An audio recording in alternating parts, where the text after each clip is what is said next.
O programa a seguir é livre para todos os públicos. Programa Muito Mais Saúde. Oferecimento Drogaria da Praça. Há 25 anos cuidando da sua saúde. Implant Center Tratamentos Odontológicos. Implantando sorrisos.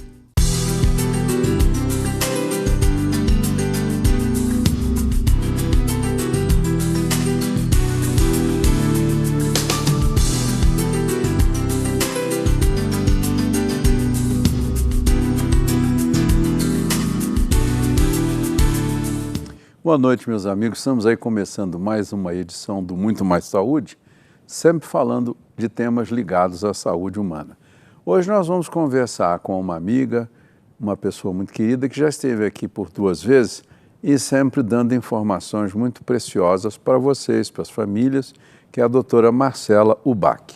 Marcela é uma advogada e trabalha também com os direitos das pessoas ligadas a planos de saúde, a saúde em geral.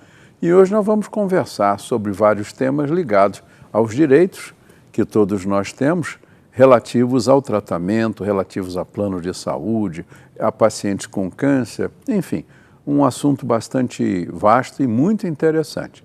Marcela, boa noite. Boa noite, obrigada por estar aqui mais uma vez. Isso, um prazer ter você, porque sempre você diz coisas que ajudam muitas pessoas que vão assistir o programa ou que já estão assistindo. Aproveito as suas informações, porque tem pessoas que têm dúvidas, será que eu posso fazer isso? Como é que eu posso fazer aquilo? Eu tenho direito a isso, né? E você, às vezes, dando essa informação, poxa, aquela doutora que foi no programa disse que a gente pode pedir, aonde que pede, como que pede, né? Sim, esclarecer algumas dúvidas. Fala só um pouquinho, dá uma introdução sobre de que nós vamos conversar hoje, para eles ficarem a par.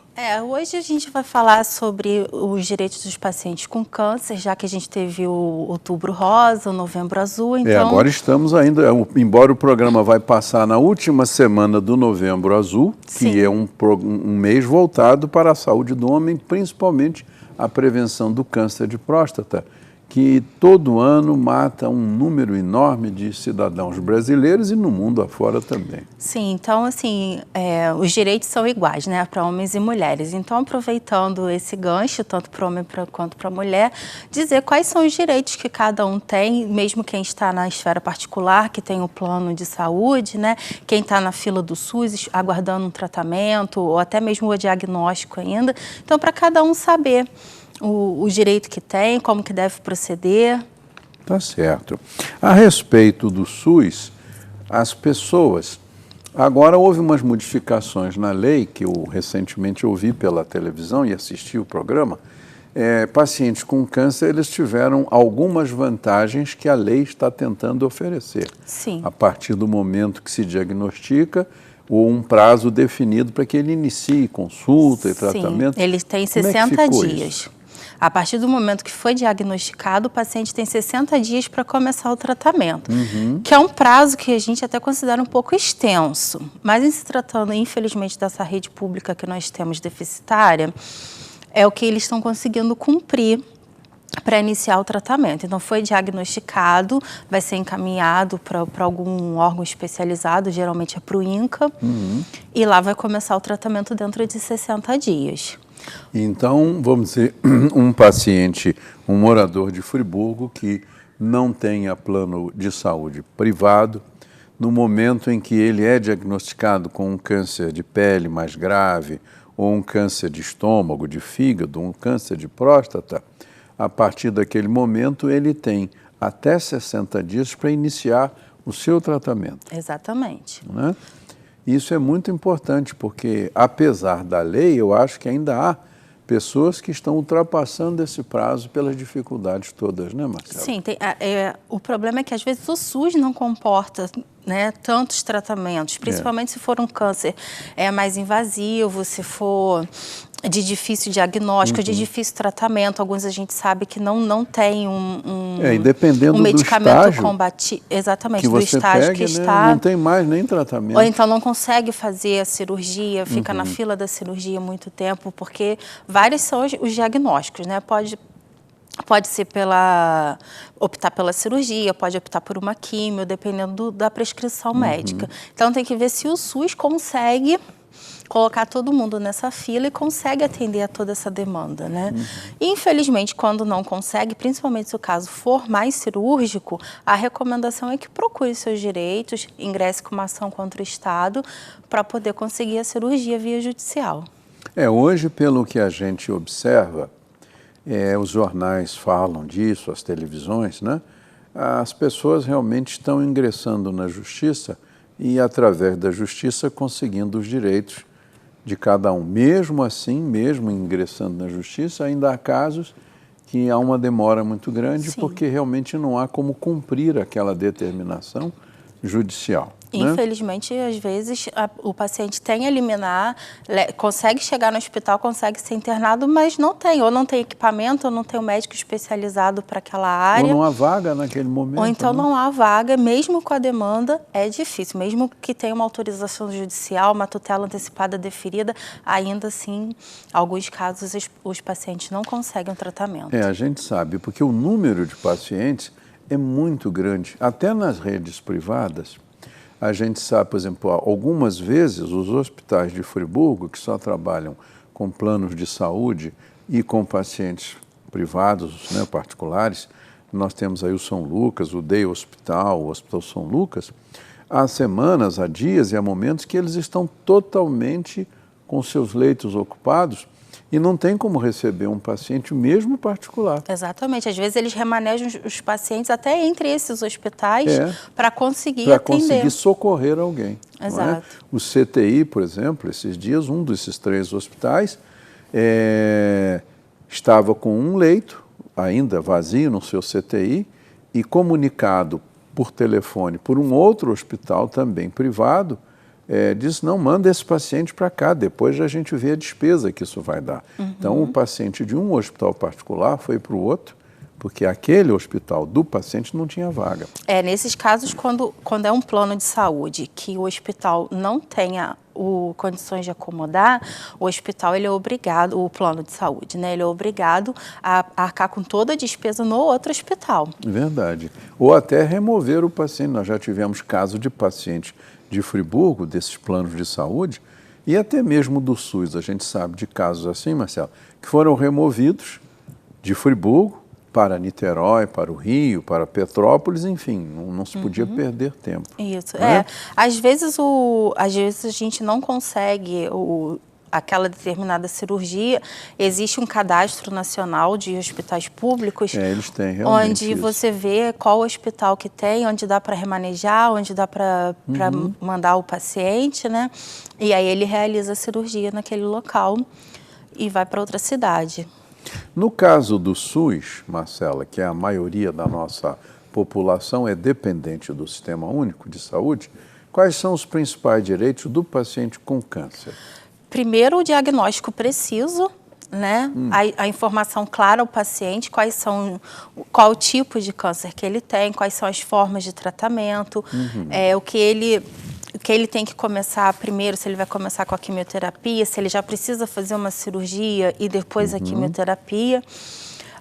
O direito do paciente de querer fazer o tratamento ou não, de querer fazer cirurgia ou não, ele tem que estar muito bem informado disso. E é um direito que ele tem, de não querer também se tratar. A partir do momento que ele optou por tratar, que ele comece esse tratamento em até 60 dias, conforme prevê a lei. Muito importante tudo isso, né? E realmente é um direito do ser humano. Parece que o Brasil é um dos poucos países do mundo que, apesar das dificuldades, tem um plano de saúde público que abrange a população inteira, né? Nos outros países, eles costumam fazer um seguro. Assim como a gente faz seguro de carro, de casa, né? Eles contratam um seguro e, quando precisa, eles apresentam essa carteirinha de seguro. Que não, aqui seria o equivalente ao plano de saúde, né? Mas lá eles têm isso. E, realmente, a gente tem um sistema muito deficitário, mas que é o que consegue abarcar boa parte da nossa população ainda. E mesmo com as dificuldades, socorre todo dia milhares de pessoas. Eu nunca li e nem vi, acredito que você talvez não também, uma estatística dizendo por dia, ou por mês, ou por semana, quantos pacientes do SUS são atendidos no Brasil todo. Não há essa estatística, eu acho. Não, talvez mas são o IBGE milhares, tenha, milhões. Quer dizer, é gente demais. E a questão é que é mal distribuída também, né? Então, em muitos locais faltam médicos ou faltam o hospital em si, né? Aqui a gente também tem uma dificuldade grande com isso. A gente vê milhares de liminares sendo deferidas todo dia. Geralmente a gente chega lá, tem gente querendo medicamento, querendo cirurgia, e às vezes só consegue isso via judicial mesmo. É a chamada judicialização da saúde, né? Exatamente. Que os desembargadores até falam, a gente não devia estar aqui autorizando cirurgia, seja de plano de saúde, seja do SUS, né? Mas, infelizmente, se não for assim, se não for um sequestro nos cofres públicos para bancar uma cirurgia, um sequestro ou até mesmo uma penhora de um plano de saúde que, infelizmente, às vezes paga um plano caro e ainda tem o tratamento negado, a cirurgia negada. Se não for assim, se não for para pagamento de multa diária ou uma multa mensal, às vezes o paciente não consegue. Dia desses eu atendi no consultório uma senhora que é funcionária pública e tem um plano de saúde muito bom que paga geralmente tudo e dá acesso a qualquer hospital. E ela precisou de fazer um exame com uma suspeita de um câncer de mama e parece que era um exame muito caro que o mastologista pediu e achou que aquele era o melhor exame. E ela precisou ingressar na justiça. Ela tem na família advogados, e eles socorreram e a justiça intimou o plano, sob uma multa diária alta, que autorizasse o exame. E se não autorizasse, dissesse por escrito e com urgência, em 24 horas, por que não autorizaria, uma vez que quem indicou foi um especialista em mama. E ela, em menos de 24 horas, me disse que recebeu um telefonema dizendo que podia fazer o exame, sendo que não se fazia aqui em Friburgo, né? Esse exame era feito num grande serviço de radiologia, de ultrassonografia, de especialidades, no Rio. E aí ela recebeu essa autorização, mas só depois que pediu. Esses exames mais avançados, tipo PET scan, esses exames assim que dependem de contraste, eles, via de regra, não são feitos aqui em Friburgo. Então, o paciente ainda precisa ter essa questão da locomoção, assim como o tratamento também, porque muitos tratamentos de câncer não são feitos aqui. Não são feitos, é verdade. Nós temos limitações, né? Porque, por exemplo, há tratamentos que necessitam de uma radioterapia muito específica que nós não temos. Nós temos quimioterapia aqui, que temos colegas que fazem, né, oncologia, que fazem a quimioterapia, mas a radioterapia e determinadas cirurgias de grande especialidade não são feitas aqui. Os nossos hospitais nem têm. Não tem, porque não há tanto caso, então parece que não compensa montar um serviço caro para atender uma pessoa 2 por semana. Seria um gasto muito grande. Sim, né? Exatamente. Meus amigos, nós estamos aqui terminando o primeiro bloco do Muito Mais Saúde, conversando com a advogada doutora Marcela Ubach sobre direitos dos pacientes com câncer. Daqui a pouco a gente volta.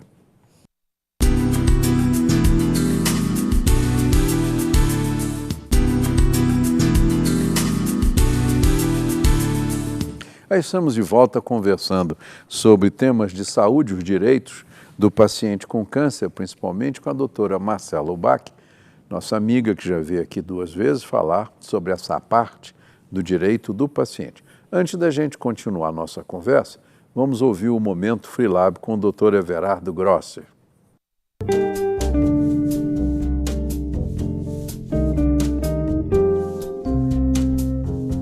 O Freelab traz hoje para você uma dica de saúde a respeito do HIV. Ele está presente principalmente no sangue, no esperma, na secreção vaginal, no leite materno e nos objetos contaminados.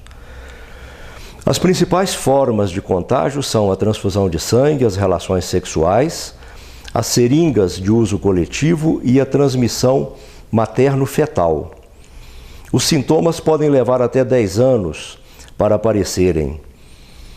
A prevenção é principalmente evitar as formas de contágio via sexual, transfusões de sangue, exames rigorosos, controle. O tratamento é oferecido pelo governo gratuitamente. O Freelab, com a sua tradição de qualidade, oferece todos os exames relacionados à AIDS, não só para o diagnóstico, como para o acompanhamento do tratamento.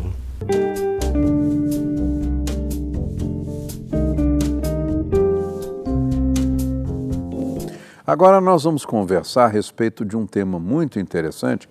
Quantos de vocês já não viram um amigo, uma pessoa da família, um parente, ou você mesmo, ter que recorrer ao chamado auxílio-doença exatamente por causa de uma doença, principalmente no caso do câncer, que são doenças gravíssimas e a maioria deles exigem tratamentos longos, a pessoa fica fora da sua possibilidade de trabalho, às vezes por anos. Então, Marcela, o que você pode falar sobre essa questão do auxílio-doença? Uma vez que a pessoa está diagnosticada com o câncer, ela vai juntar todos os seus documentos, todos os atestados, os laudos médicos, vai ligar para o 135, que é o telefone da Previdência Social, vai agendar uma perícia. Dessa perícia, o perito vai dizer quanto tempo ela pode ficar de auxílio-doença. Esse auxílio-doença é o período que ela vai ficar recebendo do INSS por não poder trabalhar, porque geralmente causa muitos incômodos, né, todas essas reações que a quimioterapia, a radioterapia, né? A pessoa fica muito debilitada. Quando é necessário, né? As cirurgias que a pessoa tem que ficar sem se locomover, enfim.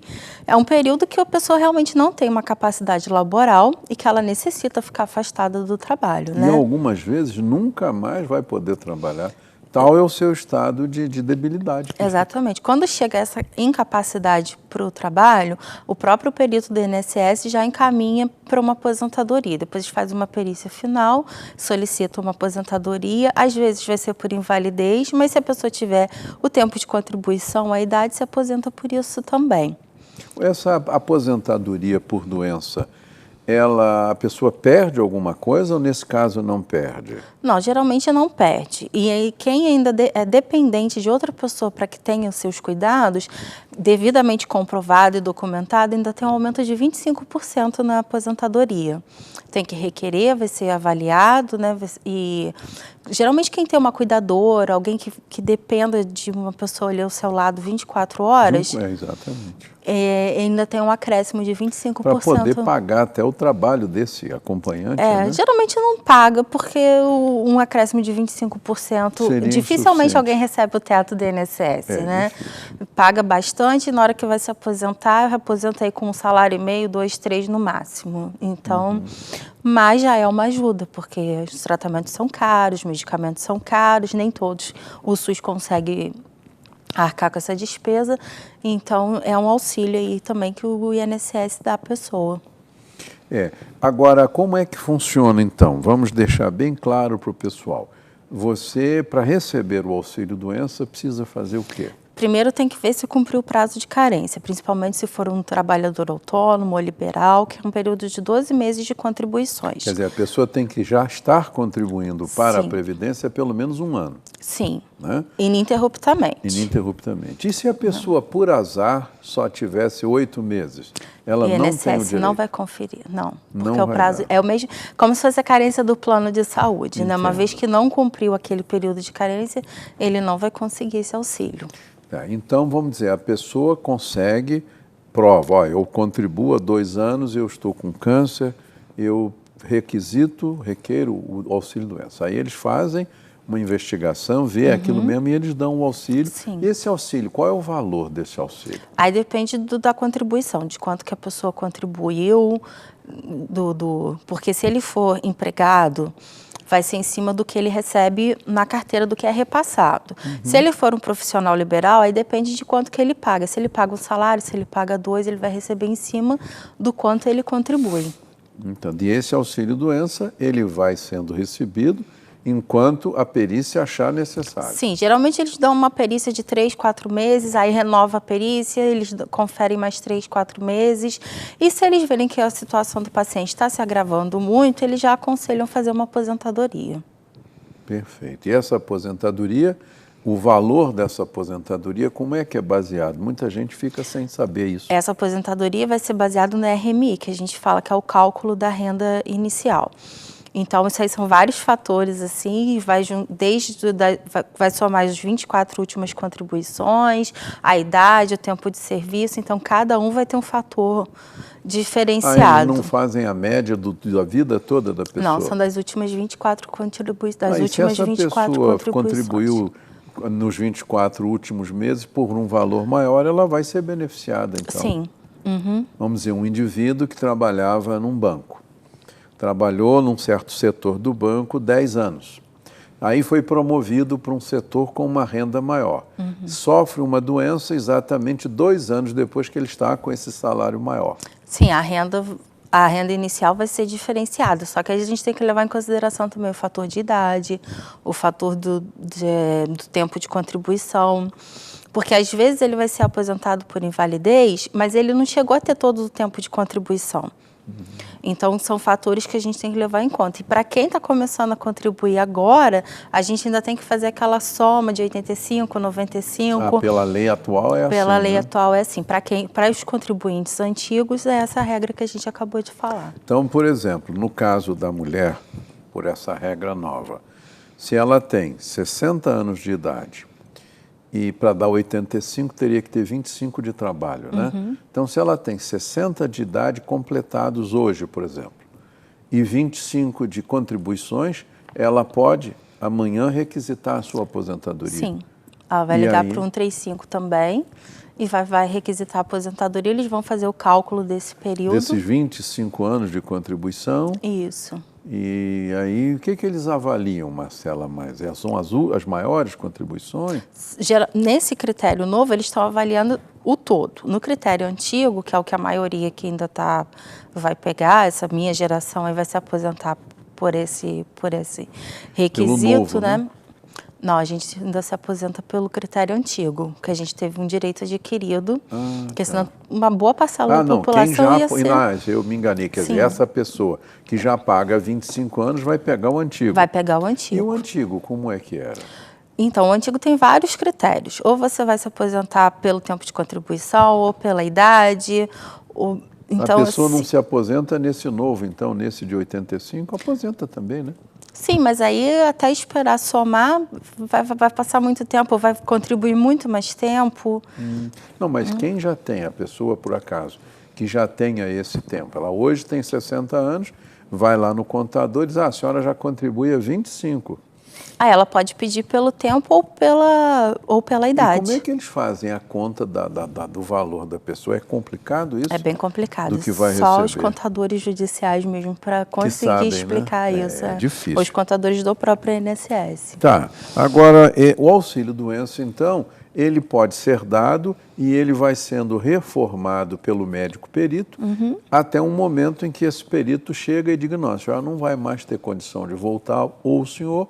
E eu, então, declaro aqui que precisa se aposentar. Exato. Aí ele vai com aquele declaração do perito e se aposenta. O próprio perito já vai informar, né? Aí vai ser feito um procedimento de aposentadoria, vai ser aberta uma conta onde ele vai começar a receber como aposentado, como beneficiário do INSS.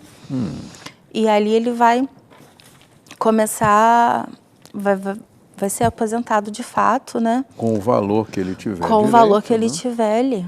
Aí, se ele tiver essa questão de precisar de alguém, de algum auxílio, ele vai comprovar isso e vai pedir para que seja incorporado. Tem até um aumento, né? Tem até um aumento. Agora, a respeito do fundo de garantia, como é que funciona isso? Sim, quem foi diagnosticado com câncer, vai pegar os laudos médicos, vai até uma agência da Caixa Econômica e vai apresentar e vai pedir para sacar. Porque e não precisa estar trabalhando, né? A grande questão é essa. Às vezes a pessoa teve um emprego de carteira assinada e deixou o FGTS para lá. E começou a trabalhar por conta própria, se tornou um profissional liberal, mas ficou lá, trabalhou 10, 15 anos numa empresa e deixou o FGTS lá para conseguir sacar quando se aposentou. Descobriu que estava com câncer. Junta todos esses laudos, leva até a Caixa Econômica e dá entrada. A Caixa Econômica vai analisar esses documentos e vai liberar o FGTS. É um dos casos de exceção do FGTS quando não se está em vínculo de trabalho. Quer dizer, no caso de câncer, é considerada uma doença incurável na maioria das vezes, então a pessoa pode conseguir o seu FGTS fora das regras tem normais. Várias doenças que eles liberam o FGTS, mas no caso específico aqui, que a gente está tratando do câncer, né? E também quem tem resquício de PIS, de PASEP, também é o mesmo procedimento. Provado lá que tem a patologia, leva toda a documentação e pede para conseguir liberar esse dinheiro. Entendo, Marcela. E isso, então, ajuda, principalmente no caso de doença considerada gravíssima, como é o câncer, a pessoa, mesmo não tendo parado de contribuir, desempregado, ele pode pegar o que ele tinha lá. Sim, se ele estiver empregado e tiver no auxílio-doença, ele vai conseguir receber, está lá depositado, todo mês é descontado 8% do salário do funcionário.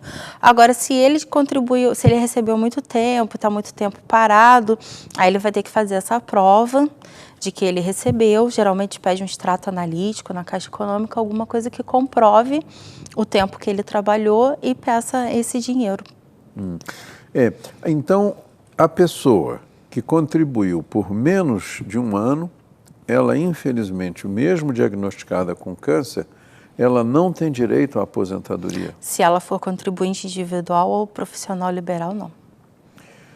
E se for ela empregada, teria que pagar um período de carência. de pelo menos um ano. De pelo menos um ano para conseguir. E se ela está empregada numa fábrica, numa confecção, num banco, mas só tem 10 meses de emprego? Aí ela consegue. Por que será essa diferença? É porque a tendência é que o vínculo de trabalho se continue. Entendo. Não pode despedi-la porque... Você não pode mandar a pessoa embora. Ainda mais com uma doença dessa. Ainda mais com uma doença dessa. Até porque isso geraria outros processos trabalhistas por discriminação. Sim, outros problemas, né? E aí, então, no caso da pessoa que está empregada legalmente, com a sua carteira assinada, o seu patrão, mas se o patrão não estiver contribuindo, uma empresa que esteja em dificuldade, mesmo assim a pessoa perde ou não? Não, aí ela vai ter que fazer prova de que ela está empregada e que, na verdade, é o patrão dela que não recolhe. Entendo. Nesses casos, a gente até aconselha a fazer uma denúncia no Ministério do Trabalho para que o Ministério do Trabalho autue e faça esses recolhimentos, ou até no próprio INSS. Porque, na verdade, o INSS deveria fiscalizar as empresas.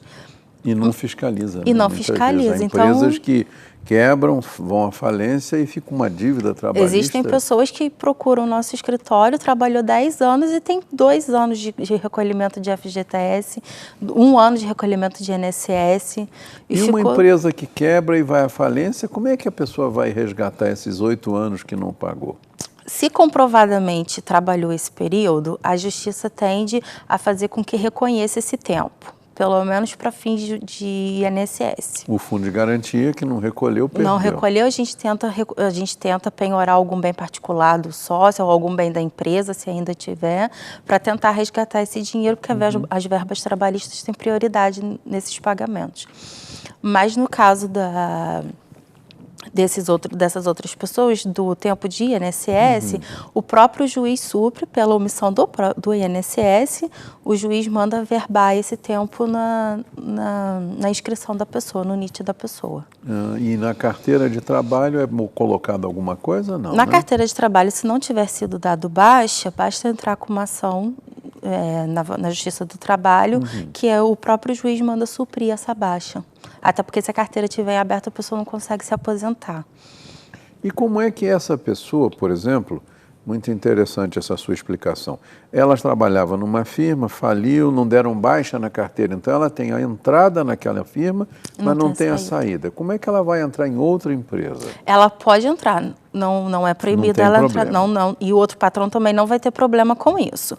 O problema vai ser quando ela quiser se aposentar ou quando ela quiser sacar o FGTS, por exemplo. Porque se ela tiver um vínculo em aberto, ela não consegue sacar esse dinheiro ou não consegue se aposentar.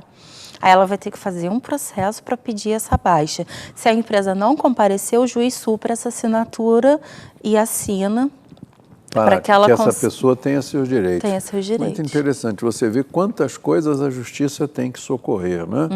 A pessoa. De qualquer forma, Marcela, então nós falamos sobre o auxílio-doença, você mostrou quem tem direito, sobre o fundo de garantia e sobre a aposentadoria por câncer. Na maioria das vezes, pelo menos eu tenho amigos que são peritos, na maioria das situações, a maioria dos cânceres dá direito a uma aposentadoria, embora alguns cânceres hoje já não sejam considerados pela lei como doenças que levam à morte e nem incapacitam para tudo. Então, o câncer de próstata, numa fase inicial, ele não dá direito a uma aposentadoria direta. Há alguns cânceres de pele não dão, e outros, né, quando você faz a cirurgia, o tratamento, e o oncologista dá a você um laudo de que você está livre da doença, pelo menos naquele momento. Então, muita gente volta a trabalhar, né? Sim. Quando se percebe essa capacidade para voltar ao trabalho, por isso que a perícia ela é renovada a cada 4, 5, 6 meses, dependendo do tipo de câncer que a pessoa tem, né? O próprio perito ele já tem uma média e já sabe se aquele tratamento vai ser eficaz, se não vai, qual é a perspectiva daquela pessoa voltar ao trabalho ou não. E aí ele vai medir esse tempo, é o tempo que ele dá de concessão do auxílio-doença. Então, foi diagnosticado que teve a cura, embora o tratamento... A cura é meio relativa, mas... Né? A pessoa fica em acompanhamento, mas ela tem capacidade de voltar ao trabalho.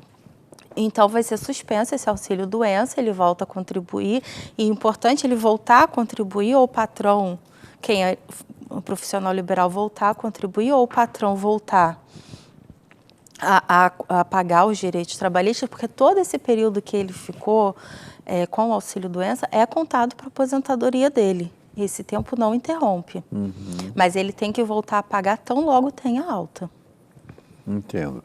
Isso é super importante a você esclarecer as pessoas, porque muita gente não tem essa visão, nem esse conhecimento, né? Tem pessoas que, eu estava pagando o meu INPS, nem tem um ano, mas eu vou parar um tempo. Ela não sabe que isso é perigosíssimo. Sim, perde a carência. Perde tudo, né? Perde qualquer regalia que ela já teria, né? E é importante também falar que quem volta do auxílio-doença ainda tem um prazo, que ele não pode ser mandado embora, ele ainda tem 1 ano para ficar na empresa e ele não pode ser mandado embora durante esse período de 1 ano. Mas por qualquer doença? Não, só por câncer? Não, qualquer doença. Ficou afastado... Teve auxílio-doença, né? Ficou afastado um período lá, ele não pode ser mandado embora dentro do prazo de 1 ano. Impressionante. E se ele não se adaptar na empresa, a empresa é obrigada a ficar com ele mesmo sem querer? A empresa pode remanejar para outra função, às vezes ele vai voltar, mas com uma capacidade reduzida, então a empresa vai tentar adequar o trabalho dele. Por exemplo, a pessoa caiu, quebrou um joelho. Fica lá durante 2, 3 meses e o perito diz, você pode voltar, acabou o problema. Mesmo assim, ela tem que ficar 1 ano nessa empresa porque quebrou a perna? Tem. Impressionante a legislação, né? Agora, a pessoa pode contestar, o perito disse que ela está apta ao trabalho e a pessoa visivelmente não está apta ao trabalho, que às vezes acontece, ela pode recorrer dessa decisão do perito e pode recorrer até via judicial, que em muitos casos se recorre, e aí um outro perito que vai fazer, um perito do judiciário vai fazer um outro laudo e dizer se realmente a pessoa está incapacitada ou não.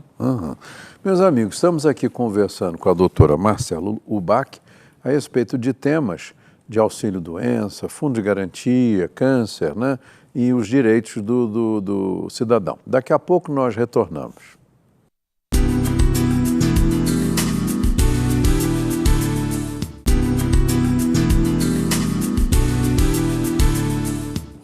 Estamos de volta aí com a doutora Marcela Ubach, falando dos direitos do cidadão, seja em plano de saúde, seja aquele que é dependente do SUS, e como ele pode requerer, quais são esses direitos no caso de doença. Vamos falar aqui, uma pessoa para ser isenta do imposto de renda, que tipo de requisição ela deve fazer, o que doenças dão direito a ela não pagar o imposto de renda. Por exemplo, a mulher não trabalha, teve um câncer. O marido trabalha, o marido fica isento do imposto de renda ou não? Não. Só se for a pessoa? Só se for a pessoa. E essa isenção do imposto de renda, ela é uma isenção do que ela recebe. Não isenção em relação aos carros, aos imóveis, às ações. É só do benefício, do que ela recebe. Se a pessoa tem um comércio ela tem uma isenção de algum valor, mas não de todo o valor. Não de todo o valor. Ela vai ter uma isenção se ela recebe por prolabore. Ela vai ter uma isenção em cima do prolabore. Se ela recebe salário, ela vai ter uma isenção... Daquilo que está registrado. Sim, mas não do estabelecimento em si, né? A grande dificuldade que se entende é assim, eu tenho isenção do imposto de renda total, não pago imposto total. Não, você não vai pagar imposto em cima dos seus proventos. Em cima do seu salário, do seu soldo, da forma como você recebe. Agora, em cima do seu bem, se o seu bem é um bem de valor elevado, que você tem que pagar o imposto, aí tem que pagar o imposto. Quer dizer, então tem que ficar bem entendido que é sobre o que você recebe. Exato. Não sobre as coisas que você tem. Né? E como é que a pessoa procede para solicitar a isenção do imposto? Ela vai até o órgão pagador, ou o INSS, ou alguma empresa, alguém, né, que faça essa... Geralmente o RH, algum setor assim, vai comprovar que ela tem alguma doença crônica, o câncer, alguns tipos de doenças degenerativas, são isentos do imposto de renda. Isso daí está no site da própria Previdência, vem mostrando o rol de patologias ali que dão esse direito à isenção. No site da Receita Federal também tem. E todo ano muda. Então, é importante a pessoa observar, porque às vezes uma patologia era isenta um ano, mas no outro não é. E aí pode até cair na malha fina por causa disso. Então, é importante observar a relação de quem está isento e quem não está. Vai fazer um procedimento administrativo e vai solicitar essa isenção. Entendo. Agora, muitas pessoas têm vontade de comprar um carro. A pessoa teve um câncer, operou, enfim. Essa pessoa pode requerer isenção de impostos sobre esse carro, ou seja, comprar o carro por um valor menor, mediante um atestado, um documento? Pode, vai provar que tem essa incapacidade. Geralmente, deficientes físicos são mais fáceis de provar. E também pode pedir, por exemplo, uma mãe que tem um filho que tem uma paralisia, algo assim. Essa mãe, representando o filho, ela pode pedir essa isenção. Pelo filho. Pelo filho, exatamente. Ela vai mostrar como representante legal, né? Se tiver uma incapacidade total, inclusive mental, geralmente é feita uma interdição, ela vai provar isso, vai falar, mostrar a necessidade que ela tem daquele veículo, da adaptação que tem que ser feita no veículo e pedir essa isenção. Porque muitas vezes, por exemplo, a mulher que faz uma cirurgia de mama e necessita que se faça uma limpeza axilar, ou seja, ali na axila daquela mama que teve o câncer, o médico tem que fazer uma retirada de gânglios, de linfonodos, aqueles carocinhos que podem estar contaminados.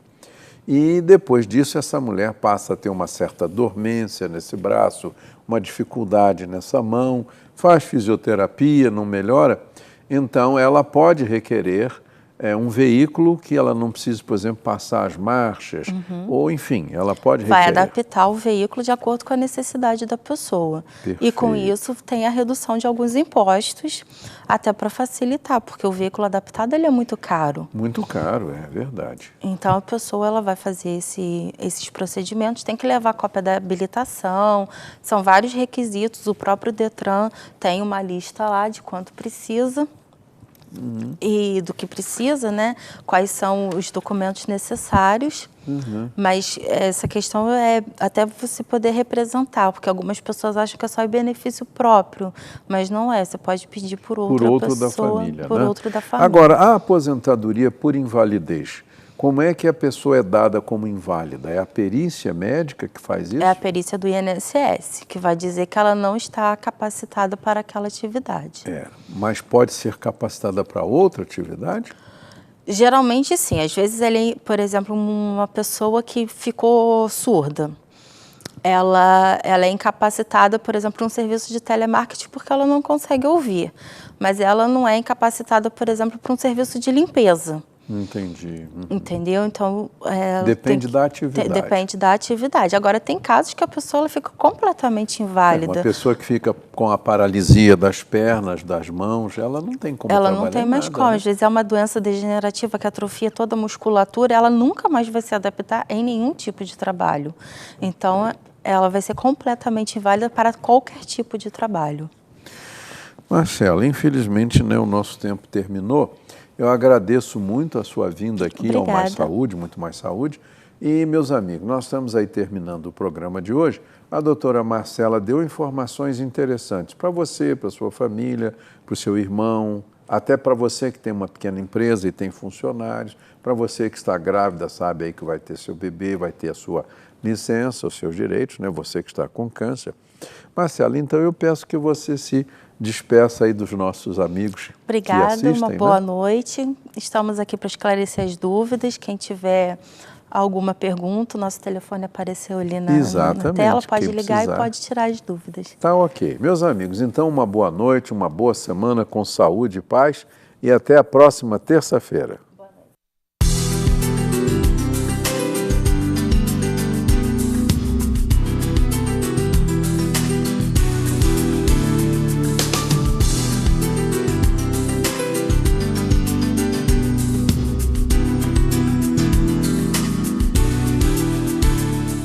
Programa Muito Mais Saúde. Oferecimento Drogaria da Praça. Há 25 anos cuidando da sua saúde. Implante Center, tratamentos odontológicos. Implantando sorrisos. Este e outros programas você assiste no aplicativo TV Zoom.